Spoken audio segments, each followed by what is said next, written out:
Olá para você que está ligado na programação da Rádio Defensoria. Está começando mais um podcast de entrevistas DPE comigo, Beatriz Prio. E hoje o nosso assunto é para falar sobre...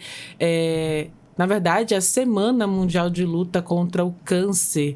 E por isso nós convidamos a cirurgiã geral e de oncologia, né? Que é a cirurgiã geral oncológica, Thalita Espósito, que está aqui conosco. Seja muito bem-vinda, doutora. Obrigada, é um prazer estar aqui com vocês. E falando um pouquinho sobre esse tema, né? Por que surge a necessidade, por que é importante, então, trazer a conscientização de forma geral contra o câncer? De uma forma geral, a gente tem muitas campanhas destinadas para determinado tipo de tumor, né? Cada mês tem uma cor diferente para um determinado tipo de tumor. Nessas campanhas, a gente fala muito em tratamento, a gente fala muito em diagnóstico precoce, assim. Agora, o Dia Mundial, ele tem um contexto um pouco diferente. Ele vem falando da prevenção. Então, assim, é a prevenção e o autocuidado que eu vou promover comigo e com as pessoas que estão ao meu redor. É uma iniciativa da Sociedade Americana de Oncologia Clínica. E aí, depois se expandiu para o mundo inteiro. E aí a gente vem e traz um pouquinho sobre os dados aqui. Inclusive, eu até ler aqui um pouquinho. Segundo o Instituto Nacional do Câncer, que é o INCA, foram estimados aí cerca de 704 mil novos casos de câncer por ano nesse triênio de 2023 até o momento de 2025. E aí a gente tem alguns que estão aqui no topo, né, a nível nacional, que é o de câncer de mama, com 73 mil casos, de próstata com 71 mil e o de cólon e reto com 45 mil casos diagnosticados de câncer. E aí a gente engloba esses tópicos, né? Aliás, esses principais cânceres identificados. A nível nacional e voltando também para nível estadual, como é que compara isso também, a diferença? A gente sabe que quando a gente pensa qual é o tipo de câncer mais prevalente do mundo todo, é o câncer de pele não melanoma. Né? Aí a gente exclui pele não melanoma das estatísticas porque ele é muito prevalente, então ele fica de fora. Então, se a gente for falar dos outros, no mundo a gente tem que falar do câncer de pulmão. Mas pra gente aqui, a gente tem que falar do câncer de estômago, porque a gente vive quase que uma pandemia do H. pylori, que é um dos fatores de risco pro câncer gástrico, e a gente tem a questão da nossa alimentação. Então, a gente vive uma situação de que o câncer de estômago ele tem muita importância no nosso estado. Por quê, doutora? Eu queria que explicasse quais são as razões. Tem a questão da alimentação com relação a essa carne mais processada, que não é a carne fresca, e isso tem consumo que está relacionado com a farinha, né, com a paçoca.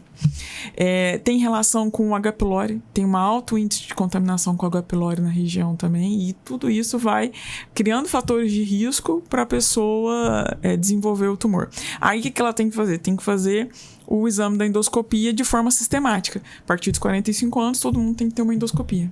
Aqui em Roraima, principalmente. No mundo inteiro, aqui também.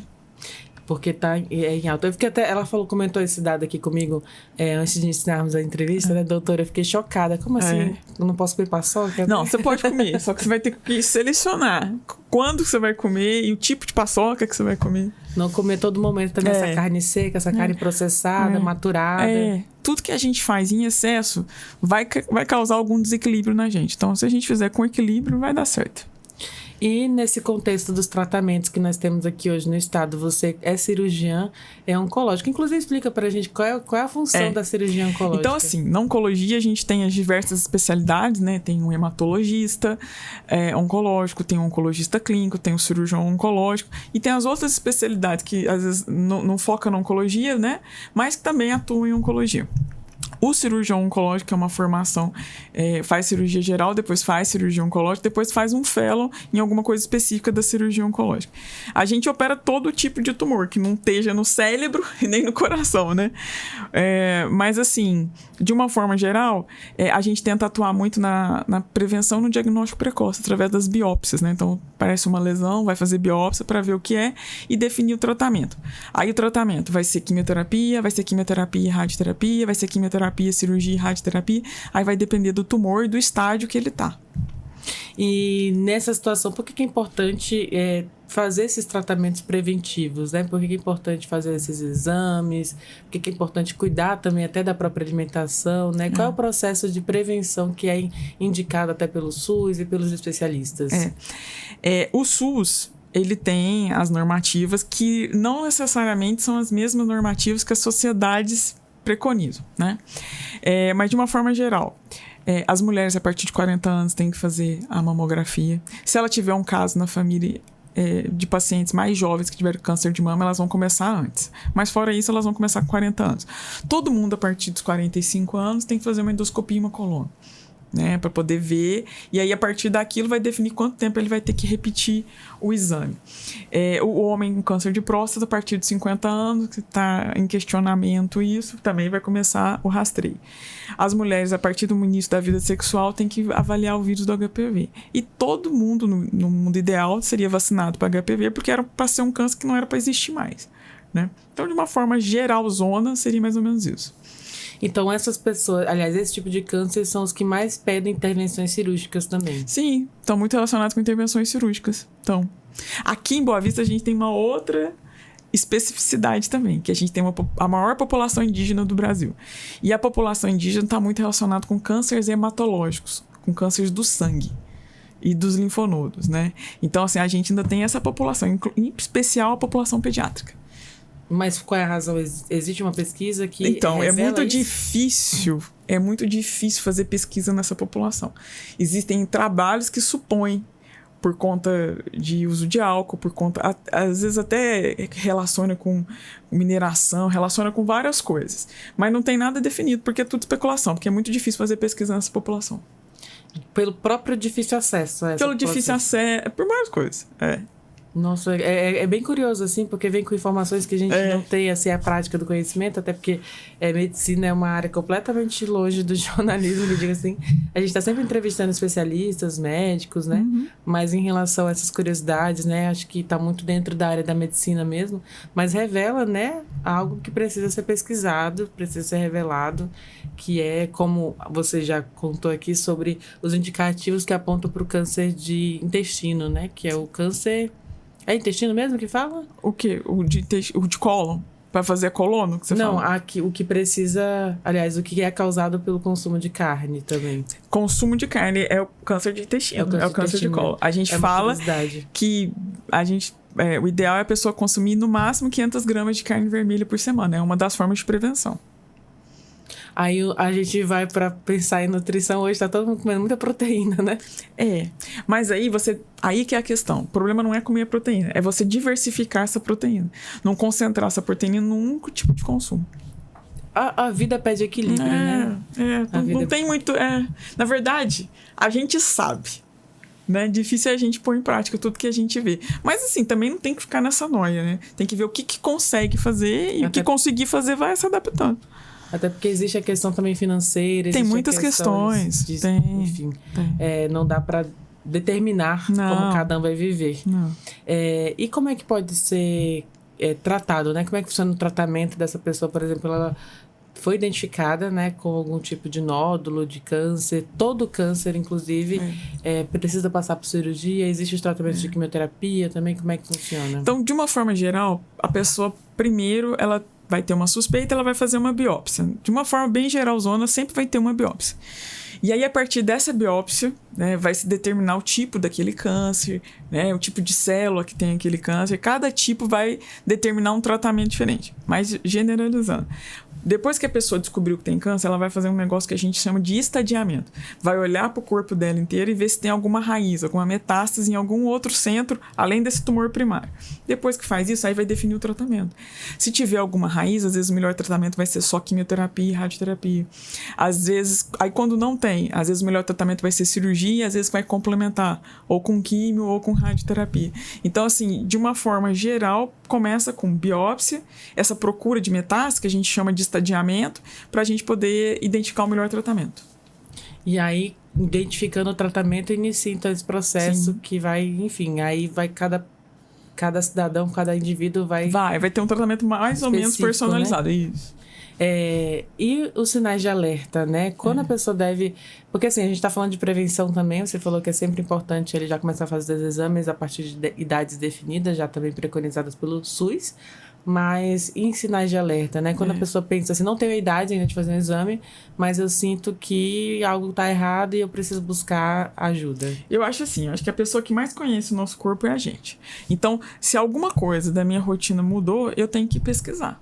né? Fora isso, eu vou fazer os exames de rastreio que estão preconizados pela idade, né? Ou que estão relacionados com os tumores mais prevalentes da minha família.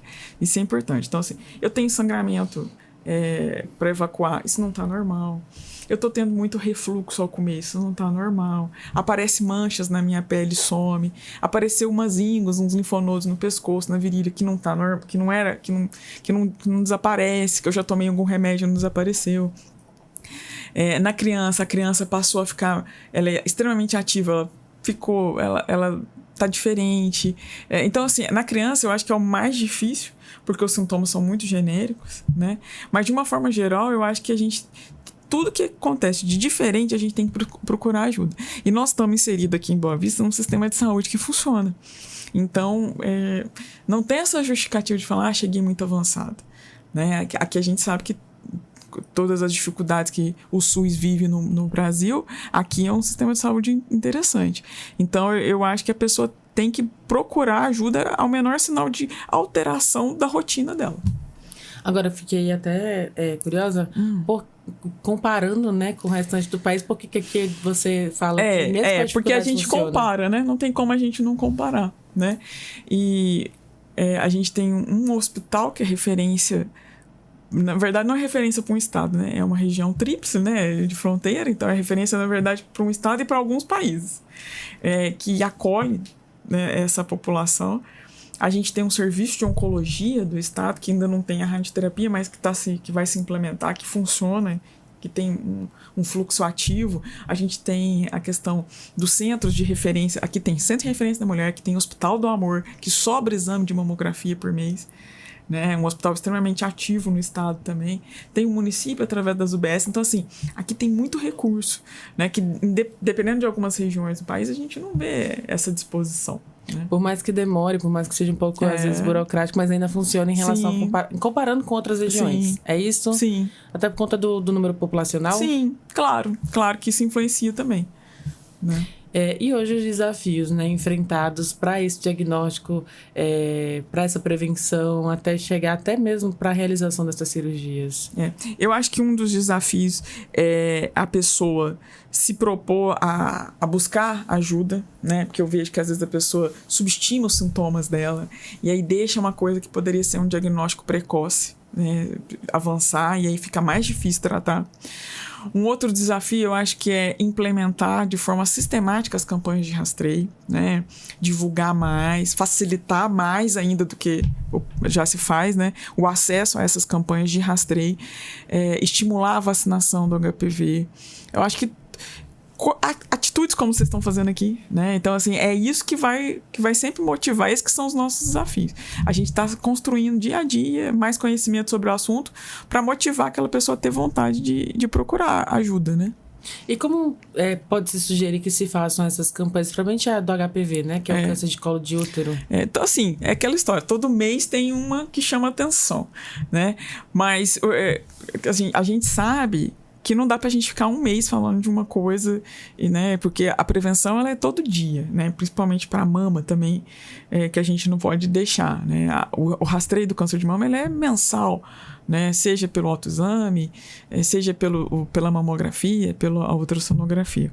Eu acho que a melhor forma de fazer campanha é sempre estar falando. Então, tem o dia. Então, é até por isso que existe o Dia Mundial, o Dia Estadual, o Dia Brasileiro, o Dia Nacional, o Dia Sul-Americano. Então, assim, toda vez fica estimulando. Eu acho que é ficar insistindo em falar. Para reforçar as ideias. Agora falando um pouquinho na prática mesmo da atuação da sua profissão, né? Sim. Que é a cirurgia oncológica. Falando de cirurgia, toda cirurgia, né? Oncológica que se faz em um paciente com um determinado tipo de câncer, ela é garantia de eficácia? Quais são as probabilidades de não cura, digamos assim? Assim, depende em que momento que está aquele tumor. Se ele estiver no estágio inicial, a chance de cura vai aumentar muito mais. Se ele estiver no estágio mais avançado, aí talvez a cirurgia seja até uma cirurgia paliativa, que vai só fazer diagnóstico, ou que vai só melhorar um pouco a situação, mas não vai curar, né? Então, assim, eu acho que o momento do diagnóstico determina tudo. Determina o tratamento da quimioterapia, da radioterapia, da cirurgia. Tudo está vinculado com o momento que a pessoa fez diagnóstico. Você falou até uma situação de tratamento paliativo. Sim. Eu até acompanho um amigo meu que não mora aqui em Roraima mais, ele já se mudou, mas ele é formado aqui em medicina. E ele está se especializando em tratamento paliativo de oncologia, né? E aí eu acho muito interessante porque, assim, garantir qualidade de vida àquelas pessoas que não têm mais condições de fazer uma cirurgia, né? Eu sou paliativista. Ah, que legal. Depois que eu terminei a cirurgia oncológica, cuidados paliativos é um tema controverso, é muito difícil, né, de implementar. Não fazia parte da nossa formação, agora que entrou na formação médica e das outras especialidades de saúde, né? E aí acaba que a gente às vezes conhece pouco e fica com estigma. Cuidado paliativo é aquele paciente que não tem mais nada para fazer. Na verdade, o tratamento paliativo é um paciente que está fora de possibilidade curativa, mas ele ainda tem muitos tratamentos, às vezes até quimioterapia, cirurgia, radioterapia, para poder melhorar a qualidade de vida dele, né? E tratamento paliativo pode durar anos, pode durar décadas. Como pode ser muito rápido também, dependendo do momento que esse paciente entrou, né, nesse tratamento. Aí vai de paciente para paciente, de tipo de câncer. De tipo de câncer para tipo de câncer, de momento do câncer também. E aqui em Roraima, como é que consegue-se fazer isso ainda ou é passos lentos que ainda está sendo implementado? Eu vou te falar na oncologia, tá?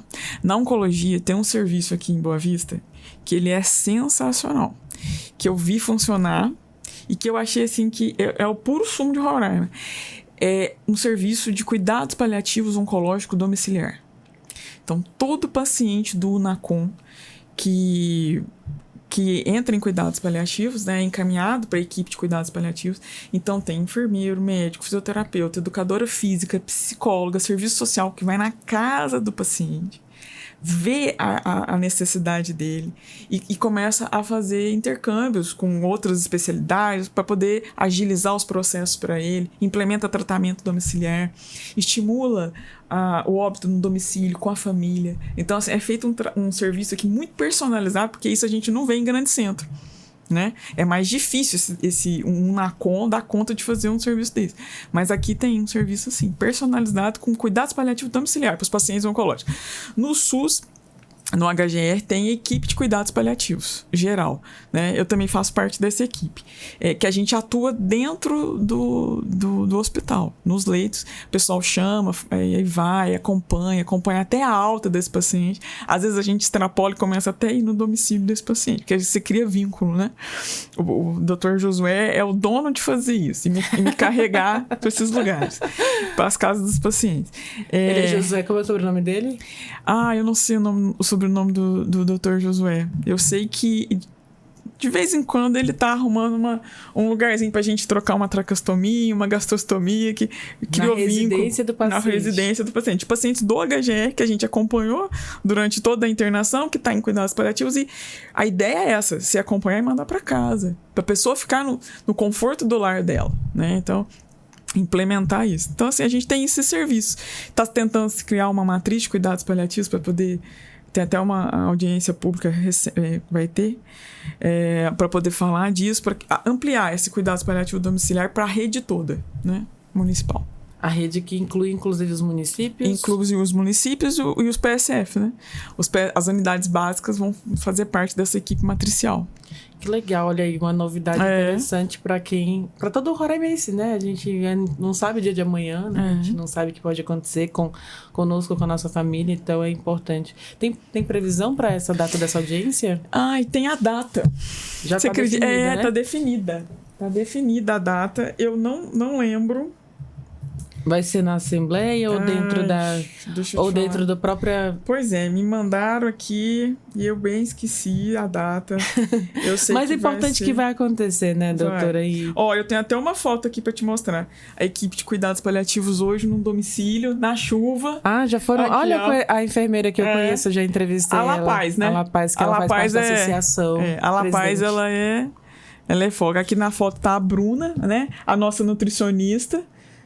A Bruna, ela é médica. A médica. Ela então, é médica. Aqui tem uma equipe completa, né? Tem equipe. Só pra definir, aliás, pra descrever... Não, na foto não é a Catiane que tá aqui, não. É a nossa fisioterapeuta, ó. Pronto, mas pra descrever... É a Fernanda, fisioterapeuta. Pra descrever pra quem tá nos ouvindo aqui, a doutora tá me mostrando uma foto no celular dela, acho que de um grupo aí que já tô compartilhando, É um grupo de... Na verdade, esse grupo aqui é o grupo de cuidados paliativos domiciliar do UNACOM. Aí eles já estão compartilhando aqui as visitas do dia na chuva. Puseram esse tag aqui, ó. O dia mais fraco da visita domiciliar. Na chuva e de capote. De guarda-chuva, capuz, visitando os pacientes da oncologia. Então, é um trabalho muito humanizado, né? Sim. Que exige, na verdade, um preparo humanizado. Empatia. Eu falo que no cuidados paliativos a gente precisa de empatia.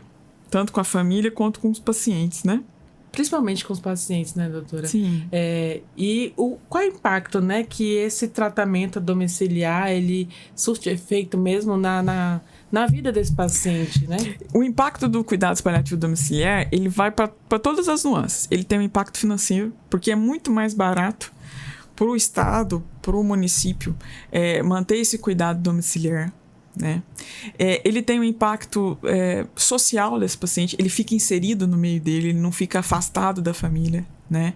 Ele tem mais disposição para comer, ele tem mais disposição para fazer as atividades dele do que quando ele fica isolado no hospital, né? Então, assim, espiritualmente vai ser respeitada a religião dele, o que ele acredita. Então, assim, tudo isso é construído, né? Então, esse processo é importante também. Aumenta a autoestima também. Melhora a autoestima dele. Né? Ele vê que é possível viver a vida mais ou menos igual ele vivia dentro da casa dele, mesmo estando em cuidados paliativos. Isso dá uma segurança para ele, até dele entrar, assim, aceitar esse cuidado, né? E poder implementar, né? As medicações, tudo que for proposto para ele. E o apoio da família nesse momento? A família, ela é fundamental nesse momento, né? A família, ela tá sofrendo junto, né? E a família, quando a gente fala em cuidados paliativos, a gente tem dois momentos. Um é o que ela tá sendo cuidadora. Outra é depois que esse paciente morre, né? Falece, que em algum momento pode acontecer, e aí ela vai estar no luto. Então, o cuidados paliativos, ele prepara essa família principalmente para esse luto, né? Como enfrentar isso. Então, é um grande desafio. Cuidados paliativos. Ou seja, já revela aí a necessidade também de um preparo emocional, sim, tanto do paciente quanto da família. Sim. E existe esse tratamento porque na equipe tem psicólogos também. Tem psicólogo e tem reuniões sistemáticas, né, da equipe, em que ali todo mundo debate, discute os casos e às vezes assim vê o melhor formato de abordar aquela família, porque cada tratamento ele é personalizado, né? Cada família vai ter uma forma de encarar aquilo.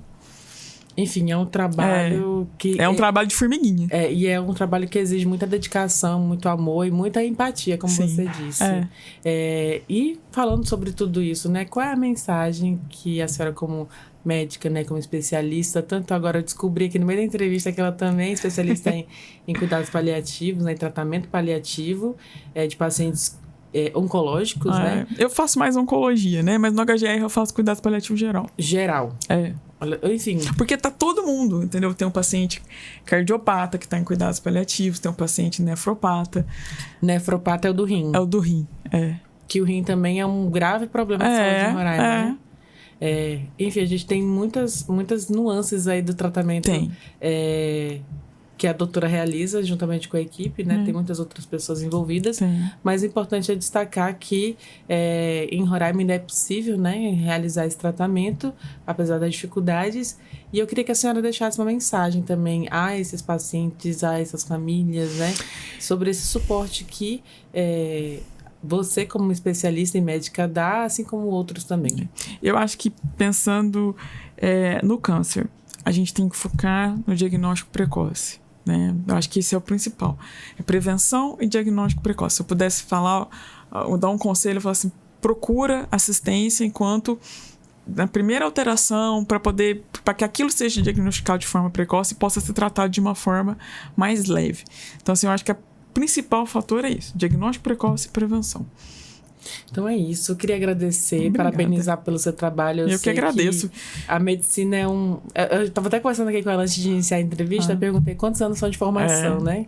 leva aí mais de uma década para chegar 12, 13 anos. A essa especialidade que ela domina, que ela trabalha e atua hoje. Então, é uma dedicação de vida mesmo, né? Uma missão de vida assumir esse trabalho, que é o trabalho indispensável para a humanidade, que é os cuidados com a saúde, né? Então, assim, parabéns, doutora, pela escolha, pela especialidade, né? Pela escolha. E qualquer dúvida em relação a tratamentos, pode procurar o NACOM, as unidades de saúde? Pode, sim. Todas as unidades, existem os fluxos, né, de envio para o NACOM, mas tá todo mundo sempre à disposição para poder ajudar da melhor forma. Então é isso, muito obrigada. Conversando aqui com a doutora Thalita. O sobrenome dela é Expósito. Thalita Expósito, que é cirurgiã geral e oncológica. Agora também descobri que também trata... tem especialidade em cuidados paliativos. Cuidados paliativos o nome, né? Cuidados paliativos. Cuidados paliativos. Então, parabéns, muito obrigada pela entrevista. E assim a gente vai encerrando mais um podcast Entrevistas DPE. Agradeço a tua companhia até aqui. E te lembro que você pode ouvir essa e outras entrevistas acessando os canais oficiais da Defensoria Pública de Roraima, no Deezer, no Spotify e também no YouTube. E lembre-se, a mensagem principal dessa entrevista, né? A prevenção. Nessa semana aí de conscientização, prevenção e acesso à saúde, que é um direito de todos. Mais uma vez, muito obrigada. Muito obrigada. Até a próxima, até o nosso próximo encontro, né? Até mais. Tchau, tchau.